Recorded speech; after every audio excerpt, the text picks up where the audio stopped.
કેમ છો વિદ્યાર્થી મિત્રો? મજામાં? આપણે ધોરણ 11માં ગુજરાતીમાં સરસ મજાનો પાઠ નંબર 12 પ્રસંગદીપ, લેખક છે ભરતભાઈ ભટ્ટ. એમણે નાનાભાઈ ભટ્ટ વિશે, એમના પિતા નાનાભાઈ ભટ્ટ અને એમના વિશે એમણે ખૂબ સરસ એવા પ્રસંગોનું સંકલન કર્યું છે. એવા સરસ સંકલનો કે જે આપણને કેળવણીના કેટલાક પાઠ શીખવી જાય, એવા સંકલનોની, એવા પ્રસંગોના સંકલનોની એક બે ઝાંખી આ પાઠમાં કરવામાં આવી છે. આપણે ગયા વખતે એમાંનો એક પ્રસંગની વાત કરતા હતા.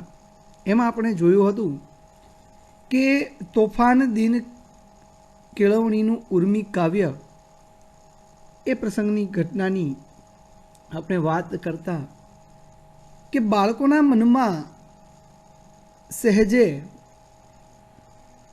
કેટલા પ્રશ્નો અને કેટલા વિચારો આવતા જ હોય છે. એમાં કેટલાક તોફાની બાળકોએ એવું વિચાર્યું કે તોફાન દિવસની ઉજવણી થાય તો કેવી મજા.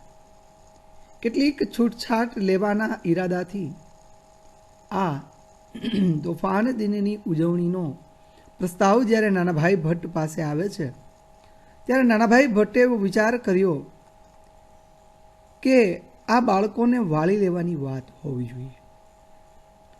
ખીજાય કે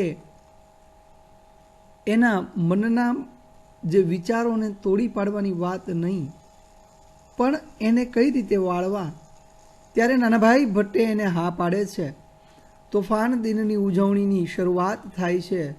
વિદ્યાર્થીઓ તૈયારી કરી લે છે અને તૈયારીની સાથે સાથે નાનાભાઈ ભટ્ટ પણ પોતે જોડાવાનું એમાં નિવેદન કરે છે.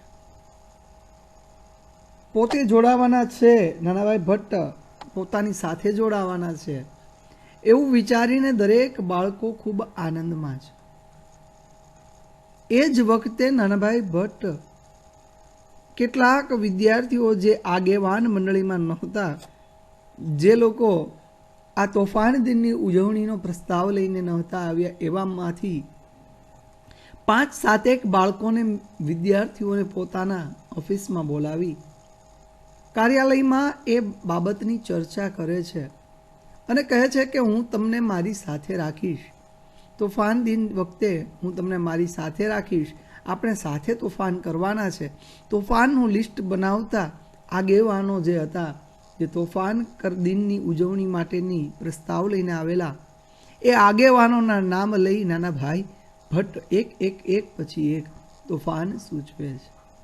તો એની વાત આપણે આગળ કરીએ તો નાનાભાઈ ભટ્ટ કહે છે કે જ્યારે નાનાભાઈ ભટ્ટે એક પછી એક ની વાત કરી, ત્યારે બાળકો આનંદમાં આવી અને વાહ વાહ નાનાભાઈ, સરસ સૂચવ્યું તમે. બધા આનંદમાં આવી ગયા અને તેઓના હાથ તાલી પાડતા જરામાં રહી ગયા. તેઓને તોફાનની દિશા મળી ગઈ.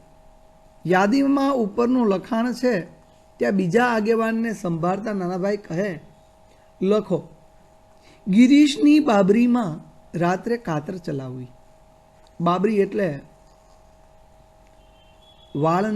વાળનો એને શોખ હશે ગિરીશને, તો એ શોખને ધ્યાનમાં લઈ અને નાનાભાઈ કીધું કે ગિરીશની બાબરીમાં રાત્રે કાતર ચલાવવી. પટિયાના શોખીન ગિરીશની હાલત કલ્પી સૌ મોં મલકાવે છે. પટિયા એટલે કે વાળને રાખવાની રીત, બરોબર? તો કે એના શોખીનને ગિરીશની હાલત સૌએ કલ્પી લીધી કે જો એને રાત્રે વાળ કાપી નાખવામાં આવે તો એની હાલત શું થશે, એ વિચારી સૌ મોં મલકાવે છે.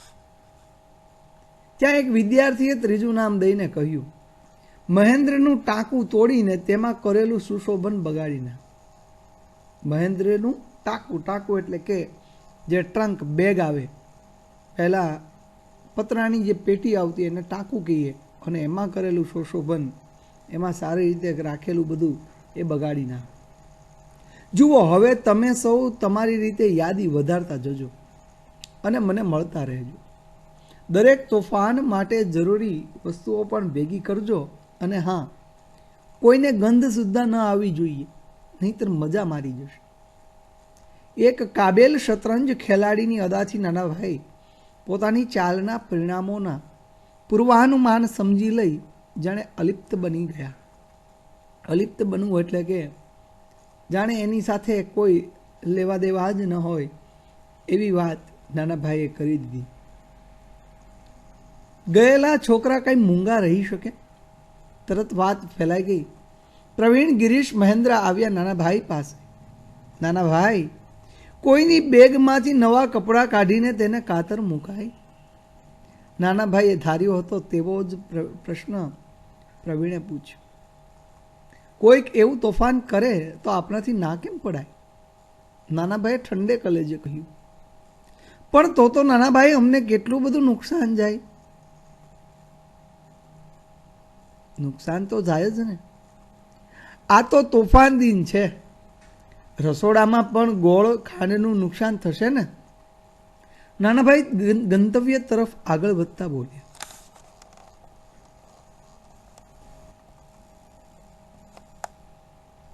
પણ એ તો સંસ્થાનું નુકસાન થયું કહેવાય, જ્યારે આ તો વિદ્યાર્થીઓનું નુકસાન જાય. વિદ્યાર્થી ભેદ બતાવતા બોલ્યો, પણ વાક્ય પૂરું કરતા જરા ધીમો પડી ગયો. તો તોફાન દિનમાં માત્ર સંસ્થાને જ નુકસાન થાય એ જ તોફાનમાં આવે એમ ને? નાનાભાઈએ વેધકતાથી પૂછ્યું. જેમ સંસ્થાને નુકસાન થાય તેમ તમને પણ નુકસાન થાય ને મને પણ નુકસાન થાય. તોફાન દિન તો બધાને સરખો જ લાગુ પડે ને. બોલો, એવો તોફાન દિન ઉજવવો છે ને? નાનાભાઈએ ઉમેર્યું. કેટલું સરસ રીતે નાનાભાઈએ અહીંયા આગળ એક સમય સૂચકતાની સાથે સાથે કેટલું મનનું એક પ્લાનિંગ કરી અને બાળકના જે વિચારો છે એને સરસ રીતે વાળી લીધા. કોઈ શું બોલે, અંદર ઘૂસપૂસ ને હાના થવા લાગ્યા. જુઓ, અહીં અંદરો અંદર વાદ વિવાદ ન કરો. બધા જ વિદ્યાર્થીઓને ભેગા કરો.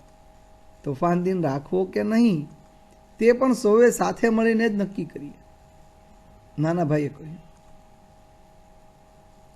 બધા નાનાભાઈની હાજરીમાં મળ્યા અને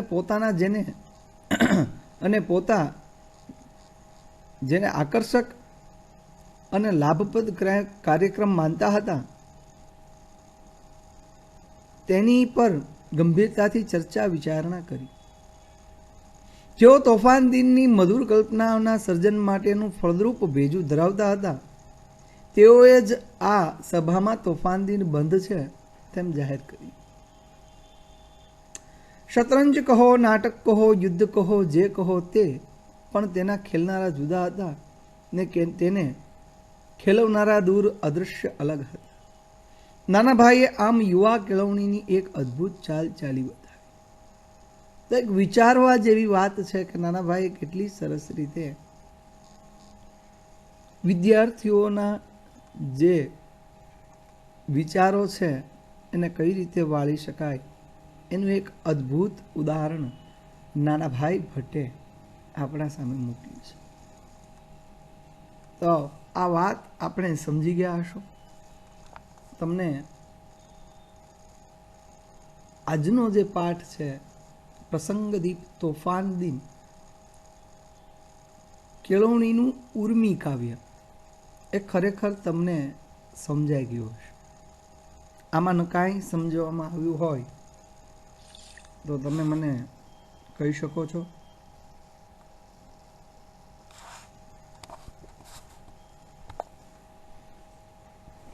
તો તમે મને કહી શકો છો. આપણે એક ટાંકુની વાત વચ્ચે આવી હતી. એ ટાંકુનો અર્થ ટ્રંક બેગ પણ કરી શકાય, પણ જેવી રીતે હોસ્ટેલમાં વિદ્યાર્થીઓને એક જે એના પોતાના કબોર્ડને મળતું હોય એમ પહેલાં નાના ગોખલા મળતા અને ગોખલાને જ ટાંકું એવું કહેવાતું. તો અહીંયા આગળ ટાંકુનો અર્થ એ સમજવું. બરાબર. અસ્તુ. જય હિન્દ, જય ભારત.